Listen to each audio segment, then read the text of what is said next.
Archaeologist with Stephen Blondo. Hi, I'm Stephen. I'm an archaeologist. Let's answer a question. How do you know where to look for artifacts? Great question. We've been doing archaeology in Minnesota for over 100 years.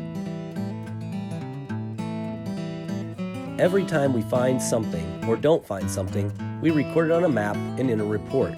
Looking at where we have found things or not found things helps us understand more about where people lived. Some archaeologists have written articles about modeling where sites might exist.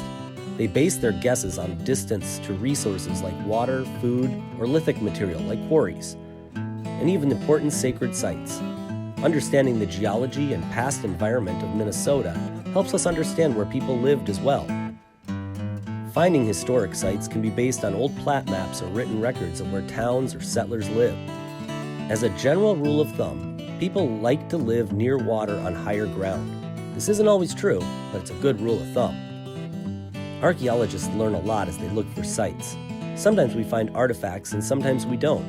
We try not to get frustrated when we don't find things and understand that learning where sites and artifacts aren't located is as important as where they are. Because we are looking for things that are buried in the ground, archaeological sites don't always look like what you would expect. Sometimes they're in grass-covered fields. Other times they're in urban areas or under parking lots.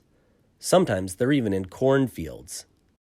Over the years, I've seen a lot of artifacts and gotten pretty good at identifying what I find, but I still use a lot of resources to know exactly what things are or how old they are. Rarely do we find spear points or treasure, but that's okay. We're more interested in what ordinary people left behind and how they lived. There are a lot of books that tell us about artifacts and identify what they are. On historic sites, we might look at old catalogs or photographs to help us identify things. Usually, we look at describing what we find, what material it is made out of, is it decorated, what was it used for. This is the same with prehistoric sites. What type of chert or flint is the lithic tool made out of? Is the ceramic grit or shell tempered? By finding similar artifacts at different sites over time, we begin to see patterns. If a site has charcoal and we can get a carbon-14 date, we know how old things are. When we find similar artifacts, we assume they're the same age as the ones we have dates on. As soils develop, older artifacts find their way to lower levels than newer artifacts. So things we find near the surface are usually newer than things we find deeper. This relative dating method works as long as gophers haven't messed up the site by digging holes or plowing a farm field hasn't disturbed the site. How do old things end up deeper than new things? It has a lot to do with how dirt is formed. Old soils are the result of years of geological activity, rocks breaking down, for example. This subsoil is older than humans. Topsoils are formed by adding organic material. The organic material gives the dark black color you see.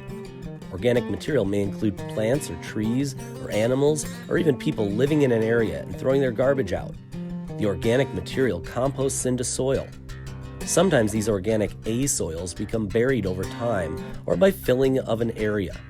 Archaeologists need to understand how soils form to know how deep to dig.